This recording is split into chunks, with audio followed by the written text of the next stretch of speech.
Deepak ji phone कर रहे हैं। अच्छा। पूछ रहे हैं कि घर के अनुसार वास्तविक कैसा होना चाहिए, घर वास्तविक अनुसार कैसा होना चाहिए। अच्छा, चूँकि देखिए ये जो टॉपिक है वो बहुत बड़ा है। एक सामान्य तौर पे या किसी एक वीडियो में आप ऐसे समझा नहीं सकते। और दीपक जी बढ़िया है, वैसे हम आप जुड़े रहिएगा, हम लोग आपस में चर्चा करेंगे और फिर आगे के एपिसोड से भी परिचित रहिएगा। लेकिन वर्तमान में वैसे कि कितना कैसा होना चाहिए, आइडियल घर कैसा होना चाहिए, या कोई ऐसा सामान्य तौर पे बनाए जो सबके लिए काम करे, चाहे कोई भी प्रोफेशन में हो या कोई भी काम कर रहे हो, तो उनके लिए वो घर काम करे। तो इसके लिए सबसे पहले ये है कि आपने स्वास्तिक का चिन्ह देखा होगा। स्वास्तिक का चिन्ह आमतौर पर सनातन धर्म में प्रयोग होता है, जो आप देखे होंगे स्वास्तिक का चिन्ह, ठीक है। तो उसके अनुसार वो एक आइडल थिंग्स है जो बताता है कि किस प्रकार से घर का दरवाज़ा, सबसे पहले एंट्रेंस का हम बात करेंगे, क्योंकि घर का दरवाज़ा किधर होना चाहिए कोई भी घर में, तो अलग अलग चीज़ों में अलग अलग होता है। अगर स्वास्थ्य में देखेंगे तो एक 4 तरह से दरवाज़ा है, चारों तरफ से आप देखेंगे तो चारों कोना है, तो एक प्रकार से वो एक दरवाजे का काम, वो एक इंसाइट देता है, उसे गणेश जी का प्रतीक माना जाता है। तो मुख्य रूप से आप अगर देखेंगे बनाएंगे तो आपको एकदम सीधा सिंपल दिखेगा कि अगर साउथ में दरवाजा हो तो कैसा हो, एकदम सीधा सिंपल आपको अगर बना के देखेंगे, स्वास्थ्य जो बनाए होंगे उनको पता होगा कि किस प्रकार से एकदम सीधा स्पष्ट दिखता है स्वास्तिक। और जिस प्रकार से स्वास्तिक उसके अनुसार से चारों तरफ अगर घर हो, मतलब कि या तो साउथ में हो, ईस्ट में हो, नॉर्थ में हो, ठीक है, या वेस्ट में हो, कहीं भी दरवाज़ा हो, तो ये आइडियल कंडीशन है। लेकिन फिर भी आइडियल कंडीशन होने के बाद भी जो 2 कंडीशन है, जैसे एक ईस्ट का है और एक नॉर्थ का है, ये 2 दरवाज़ा सबसे बढ़िया होता है, मतलब कि कोई भी बना सकता है, ज़्यादा डिस्टर्बेंस नहीं देते। लेकिन अगर कोई दरवाज़ा वेस्ट का हो और साउथ का हो, मतलब कि पश्चिम का हो और दक्षिण का हो, तो ये दिक्कतें देती हैं। क्यों? क्योंकि अगर वो S3 S4 और W3 एंड W4 अगर ना हो तो वो दिक्कत देगा, ठीक है। और ये अलग अलग पर्पज़ के लिए अलग अलग दरवाज़ा होता है। बाकी चीज़ें तो सबसे पहले क्या रखा है, या तो आप अपना दरवाज़ा उत्तर में रखें या फिर पूरब में रखें, थोड़ा सा इधर उधर चलेगा, ठीक है। दूसरी चीज़ें क्या होता है कि आप किचन किधर रखें, तो किचन आप क्या करें कि सबसे बढ़िया किचन माना जाता है जो उत्तर और पूरब और दक्षिण का जो होता है वो अग्निकोण होता है, तो वहाँ का जो किचन है वो सबसे परफेक्ट माना जाता है। जो नए नए घर बना रहे हैं, बाकी रेमेडी हम बताएंगे जो अलग अलग अगर डिस्टर्बेंस कोई बना दिया है तो क्या होगा। उसके अलावा किचन में आप क्या करें, ग्रीन मार्बल लगाएं, उसके नेगेटिव इफेक्ट्स को कम करेगा। अब क्यों ग्रीन लगाना है, ये सारी चीज़ें हम जब एक कोर्स लॉन्च करेंगे वास्तु का तो हम उसमें देखेंगे, ओके, ठीक है। अभी तो एक आइडियल घर की बात हो रही है। पानी की टंकी कहाँ रखें, पानी की टंकी आप वेस्ट में रख सकते हैं या फिर नॉर्थ में रख सकते हैं। उत्तर दिशा में अगर रहेगा ऊपर तो सबसे बढ़िया रहेगा। अब कई चीज़ें हैं, फिर धीरे धीरे जल्दी जल्दी कवर करेंगे हम।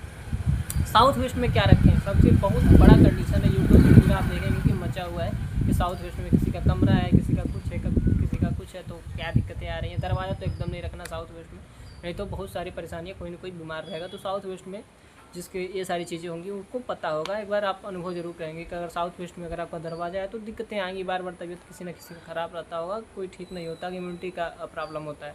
और ये होता ही है नॉर्मली, अगर कुछ नहीं हो रहा है तो कुछ ना कुछ दिक्कतें हैं, मतलब कि कुछ ना कुछ स्ट्रांग है आपकी कुंडली में। तो उसके अलावा साउथ वेस्ट में क्या रख सकते हैं, साउथ वेस्ट में आप लगेज रख सकते हैं, लेकिन उसको साफ़ सुथरा रखें, चूँकि पितरों का स्थान है तो साफ़ सुथरा रखें, ठीक है। अब उसके अलावा हम तुरंत देख लेते हैं रूम कहाँ रखें, साउथ में रखें, साउथ में आप सो सकते हैं। साउथ वेस्ट में वो रूम लेके अगर सोना चाहें तो कौन सो सकता है, तो जो 50 साल के आगे हैं, मतलब जो शादी हो गई या बच्चे वगैरह होते हैं वो सो सकते हैं। बाद में पश्चिम में क्या रखें, इन्वर्टर वगैरह जो भी है वो पश्चिम में, क्योंकि वो शनि का स्थान है, वहाँ पे रखें, बहुत बढ़िया काम करेगा। वॉशरूम कहाँ रखें, लेटरिन वॉशरूम कहाँ रखें, तो वो सबसे बढ़िया नॉर्थ, आप बता सकते हैं नॉर्थ वेस्ट में वायु का स्थान है, सबसे परफेक्ट है। अब उसके अलावा अब अगर आप देख लिए पूजा का स्थान कहाँ हो, तो नॉर्थ ईस्ट में हो, नॉर्थ ईस्ट में हो या फिर नॉर्थ में कहीं भी हो तो चलेगा, मतलब बढ़िया है। उसका मुख्य इधर हो तो साउथ फेसिंग हो, क्योंकि अबेंडेंस का कारक आप जानते होंगे, साउथ नॉर्थ की दिशा को, नॉर्थ से सारी चीज़ों को खींचता है साउथ, और वेस्ट जो है वो ईस्ट के जितना भी चीज़ें हैं उसको अपनी तरफ खींचता है, ठीक है। तो हाँ, कुछ और चीज़ें हैं जो ख़राब चीज़ें हैं उसको साउथ में ना रखें, नहीं तो जो अब कई कॉल आ चुके हैं, हमने आप देखे होंगे कि रिव्यू में हमने दिया है कि बहुत सारे ऐसे कॉल आ चुके हैं कि ख़राब चीज़ें उनके घर बढ़ रही हैं। क्यों? क्योंकि वो साउथ अबेंडेंस का, अगर साउथ में कोई भी चीज़ रखेंगे तो उसकी मात्रा बढ़ेगी और वो ख़राब भी होगा, ठीक है। तो साउथ में कोई ख़राब चीज़ें ना रखें, नहीं तो उससे रिलेटेड चीज़ों का अबंडेंस होगा, ठीक है। तो साउथ में हाँ पैसा कहाँ रखें, पैसा आप कैश फ्लो जो कैश मनी है या फिर कोई भी सोना वगैरह है वो कहाँ पे ना रखें, तो साउथ में ना रखें। साउथ में किस लिए नहीं रखें, क्योंकि उसका खर्च बहुत ज़्यादा होगा, आपको उसे बार बार खर्च करना पड़ेगा। तो जो पैसे हमें तुरंत खर्च करने हैं उसको साउथ में रख सकते हैं, बाकी जिसको होल्ड करना है वो साउथ में ना रखें। नॉर्थ में कहीं भी रख सकते हैं, ठीक है, नॉर्थ में लगभग बढ़िया है। जूते चप्पल भी साउथ में ना रखें, जूते चप्पल साउथ में रखेंगे तो बहुत ज़्यादा जूता चप्पल आपके घर हो जाएगा, बढ़ता जाएगा फालतू का कबाड़, ठीक है। तो साउथ में ये सारी चीज़ें नहीं रखने, नॉर्थ में रखेंगे तो बढ़िया बढ़िया चीज़ें नॉर्थ में रखें, कॉस्मेटिक नॉर्थ में, दवा नॉर्थ में जब रहेंगे तो उसका बढ़िया यूटिलाइज़ करेंगे। नॉर्थ में कोई भी देखो, नॉर्थ में कोई भी चीज़ होता है तो उसका प्रयोग बहुत बढ़िया होता है। तो ये मेन है, वैसे मेन चीज़ें हैं जो आप सीढ़ी कहाँ बनाए, तो सीढ़ी चूँकि शनि से रिलेटेड है तो पश्चिम की ओर बनाए, उत्तर से मतलब कि पूरब से पश्चिम की ओर हो और वेस्ट दिशा में, ठीक है। ये सबसे आइडियल है, मतलब कि एक छोटा सा है, पूरा तो बता रहे भी तुरंत बताना मुश्किल है क्योंकि एक कॉल आया और आप पूरा ऐसे थोड़ी पूरा बना सकते हैं, थोड़ा टाइम लगेगा, तो छोटे छोटे वीडियो में और हम अपना अपलोड करेंगे। तो जितना हमने बताया अगर इन सारी चीज़ों को ओवरव्यू रखा जाए। हाँ एक और चीज़ है कि ब्रह्म स्थान जरूर, पहले तो आप जो घर बनाए उसका नक्शा ज़रूर बनाए, जो ब्रह्म स्थान जहाँ का केंद्र है वहाँ पे कुछ ना बनाए, उसको खाली रखें और उसको साफ़ सफाई वहाँ ज़रूर रखें। बाकी चीज़ें अगर ऐसे ही रहें जैसे हमने बताया तो सबसे परफेक्ट होगा और सबसे हेल्दी होगा, ठीक है। बाकी वास्तु के आगे कोर्स में हम ज़रूर डिस्कस करेंगे धीरे धीरे आने वाले समय में। तो आज के लिए दीपक जी आज के लिए बस इतना है। आप अगर इस हिसाब से घर बनाएंगे तो आपके घर में सुखी सौहार्द से भरपूर और खुशहाल घर होगा। जी बहुत बहुत धन्यवाद आपका गुरुजी। धन्यवाद।